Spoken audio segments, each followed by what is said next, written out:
If I was going to actually build a dream laptop, what would it be? And within the scope of the parts available, I'm not going to make up something stupid here like, oh, I want 10 days battery life and the amount of power is a 4090 desktop. No.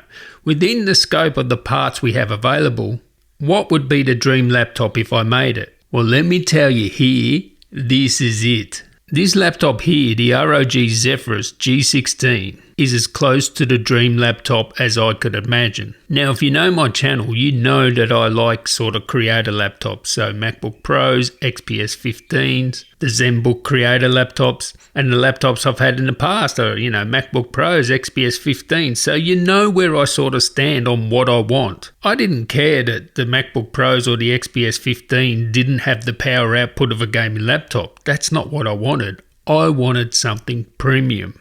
This laptop here is premium build, CNC machined aluminium, the highest standards here. It's got that cool light on the lid, which just, that is just nuts. Only Asus would do this stuff. It's just ace. I like sort of creator laptops that can game, right? Tick. This is like the best creator laptop for gaming. Even though it is a gaming laptop and it's a thin and light premium gaming laptop, we're talking 1.8 kilos. Wow, this is super thin and light for a 16-inch. It's just out of this world portable, right? For a 16-inch, I just can't believe it's that light. It's just amazing. And in a dream laptop, I would want the latest CPUs and the best GPUs you could get. RTX 4090. Yes, it is a 115 watts. And some people will say for gaming, that makes no sense. And I'll tell you why it makes sense. A 4090 in a laptop, it is 115 watts for that 4090. And yeah, for gaming, it's not going to make sense. But for creating, it will. Because if you use a program that uses the CUDA cores, you're going to get a lot better performance with a 4090 with the extra RAM and the extra CUDA cores.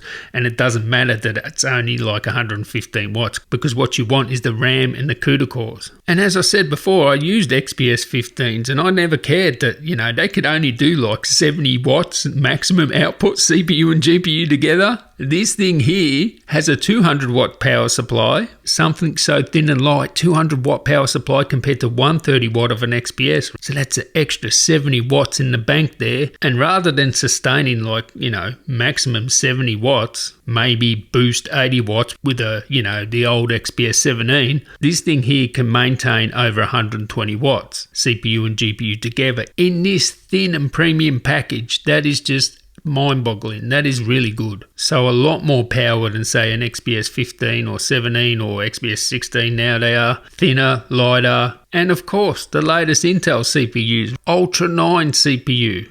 Well, up to an Ultra 9. So yeah, you get the latest Intel processors that give you better battery life, and this has a 90 watt hour battery, and yes, you can get sort of 8 hours for your productivity, which is really good in such a thin and light package. Better than it was before.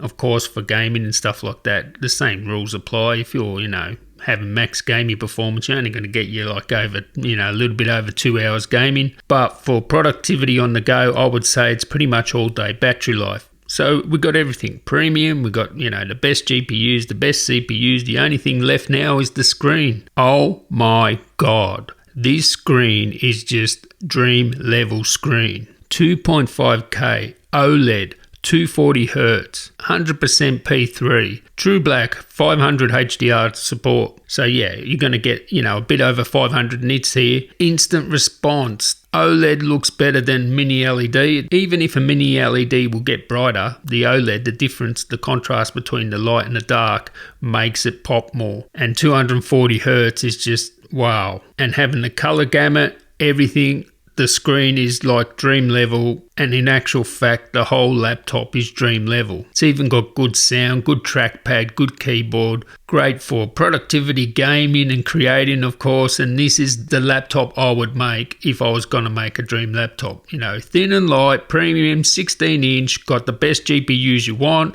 Alright, for gaming, doesn't make sense to get a 4090 that only does 115 watts, but for a creator, they will want that. I know someone that used, I think it's called Substance or Substance Painter. Right? It's whatever. This guy actually created 3D models for Flight Simulator, and he needed RAM. And this is what you need, the RAM of the 4090, right? the extra RAM, the extra CUDA cores if you're a creator. And of course that display is Advanced Optimus, and oh man, everything on this laptop is just top level, dream level. All the ports you want, you know, Thunderbolt. You can actually charge 100 watts through the USB-C, USB Type A's. It just is a dream laptop, and what can I say bad about it? I don't know. Maybe the price. It's a premium product. It costs a lot. That's just how it is, right?